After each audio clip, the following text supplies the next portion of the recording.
வணக்கம். நான் உங்கள் டாக்டர் ஆஷாலின்னு பேசுகிறேன்.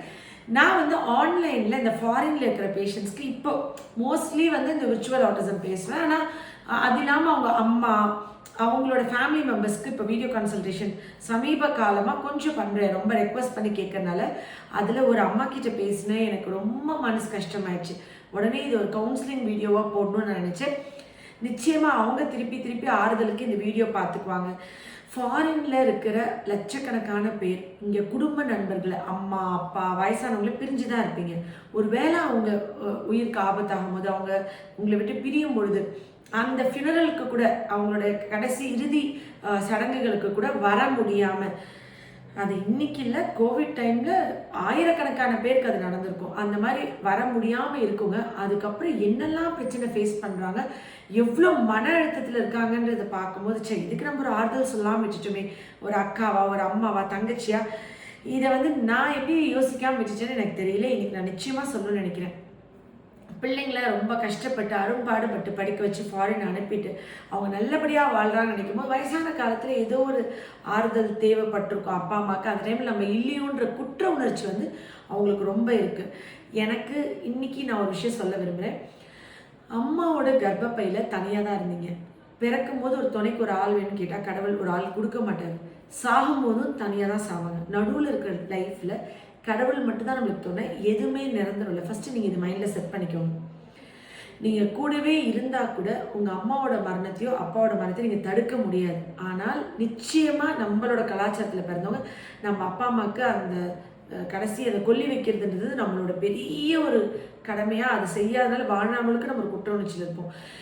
ஏதோ ஒரு சூழ்நிலையில் அதை பண்ண முடியாதனால வாழ்ந்துட்டு இருக்கிற உங்கள் கணவனுக்கும் உங்கள் பிள்ளைகளுக்கும் நீங்கள் முழுமையாக உங்களுக்கு கொடுக்காம இருக்கீங்களே, அது இன்னும் உங்களுக்கு குற்ற உணர்ச்சியாக இருக்கும். அந்த ஸ்ட்ரெஸ், அந்த டிப்ரெஷன், அந்த டைமில் உறவுகள்லாம் என்ன படிக்க வச்சு என்ன பிரயோஜனம், என்ன சம்பாதிச்சு என்ன பிரயோஜனம், எவ்வளோ பணக்காசு சொத்து சேர்த்து என்ன பிரயோஜனம், பிள்ளைங்க வரலன்னு சொல்கிற வார்த்தை பிள்ளைங்க கிட்டே சொல்லிடுறாங்க நிறைய பேர். ஆக்சுவலி நீங்கள் பக்கத்தில் இருக்கிற சொந்தங்கள் தான். இந்த வார்த்தைகள் சொந்த பிள்ளைக்கு துளி கூட அன்பு இல்லாமல் இருக்கவே இருக்காதுங்க. தயவு செஞ்சு இவ்வளோ தடிமனான வார்த்தைகள், நீங்கள் அவங்கள ஒரு கல் எடுத்து எரியறதை விட, ஒரு முள் எடுத்து குத்துறத விட, கத்தி எடுத்து அறுக்கிறத விட வலிக்கும் இந்த வார்த்தைகள். ஒரு நாள் நீங்கள் சொல்லிட்டு விட்டுறீங்க, அதுலேருந்து வெளிவர முடியாமல் வருஷ கணக்கில் பேஷண்ட்ஸ் கஷ்டப்படுறாங்க. பேஷண்ட்ஸு நான் எனக்கு சொல்லாமல் சொல்கிறேன். ஃபேமிலியில் ஒரு பெண் கஷ்டப்படுறா. அது ஆணாக இருந்தாலும் பெண்ணாக இருந்தாலும் வேறு சூழ்நிலை அவங்களுக்கு இல்லாதனால அவங்க என்ன பண்ணுறாங்கன்னா, அந்த குற்ற உணர்ச்சியோ அந்த கவலையிலையோ இல்லை அப்பா அம்மா மேலே இருக்கிற அன்புலையோ ரொம்ப அழுது ஃபீல் பண்ணி அங்கே இருக்காங்களே தன்னை சுற்றி தன்னோட பிள்ளைக தன்னோட ஹஸ்பண்ட் இருக்கிறது தான் ஃபாரின். ஆனால் அவங்களுடைய உடம்பு மட்டும் அங்கே இருக்குது.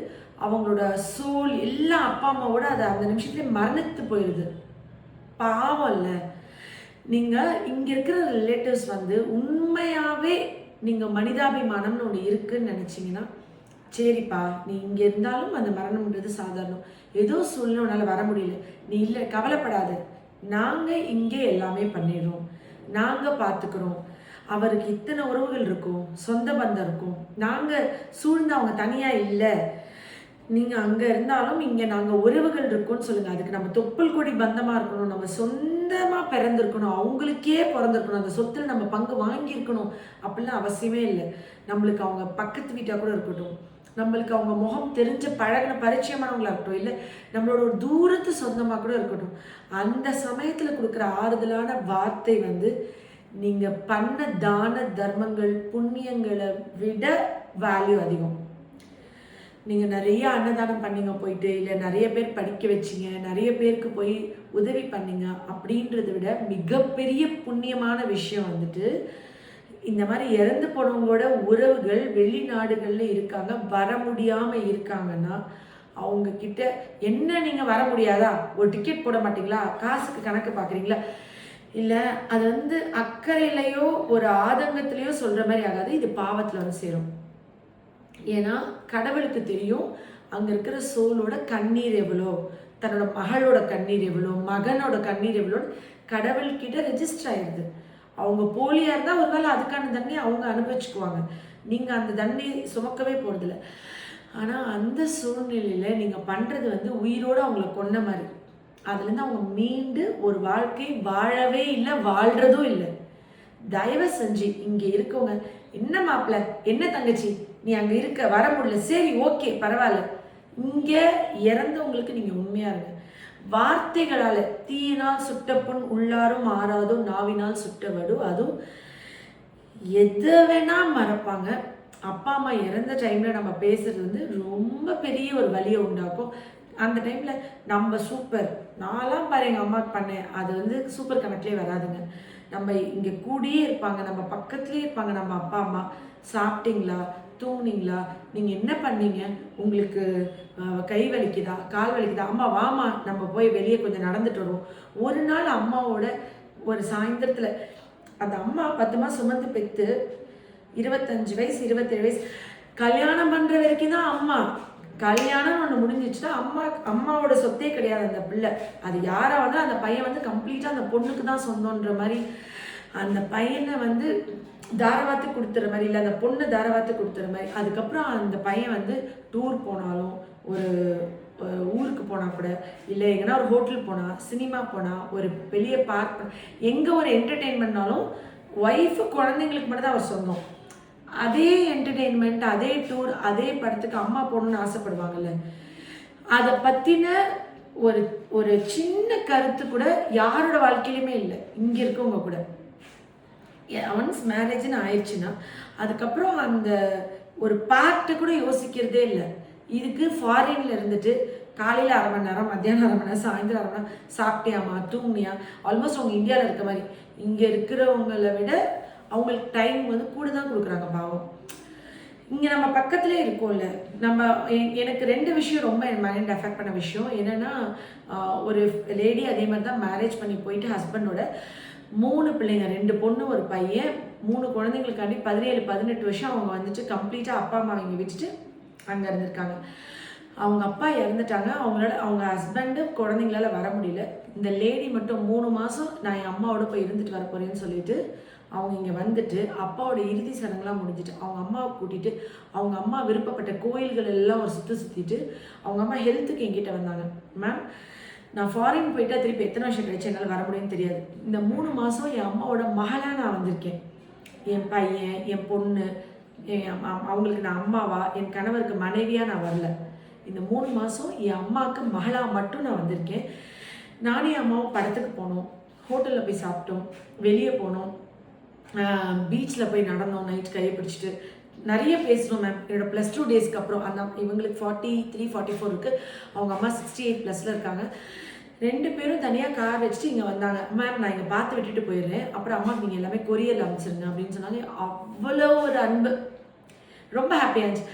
இன்னொரு ஹஸ்பண்ட் அண்ட் ஒய்ஃபாக அவங்க பையன் 2 பசங்க தான் அவங்களுக்கு. மூத்த பையனை கல்யாணம் பண்ண போகிறதுக்கு முன்னாடி இவங்க 4 பேரும் சேர்ந்து வேர்ல்டு டூர் போயிருக்காங்க, ஈரோப் டூர். நான் ரொம்ப ஆச்சரியமாக கேட்டேன், என்னன்னா மேம், நான் 3 மாதம் என் பையனுக்கு கல்யாணம் ஆகுது, அதுக்கப்புறம் என் பையன் எந்த டூரோ ஒரு ட்ராவலோ அவனோட ஒய்ஃபையும் குழந்தைய தான் ஃபஸ்ட்டு சூஸ் பண்ணுவான். இப்போ எங்கள் மகனா இப்போ தான் இருக்கான். இதுக்கப்புறம் எங்கள் மகன் எனக்கு மட்டும் ஒரு சொந்தம் இல்லை, இன்னொரு பொண்ணுக்கு சொந்தம், அவங்க ஃபேமிலிக்கு சொந்தம். ஸோ நாங்கள் கடைசியாக நாங்கள் அப்பா அம்மா பசங்க மட்டும் ஒரு என்ஜாய் பண்ணோன்னு ஃபுல்லாக போயிட்டு வந்தோம் நாங்கள். ஸோ வேல்யூஸ் ஆஃப் ஃபேமிலி எப்படியெல்லாம் இருக்குது பாருங்களேன்.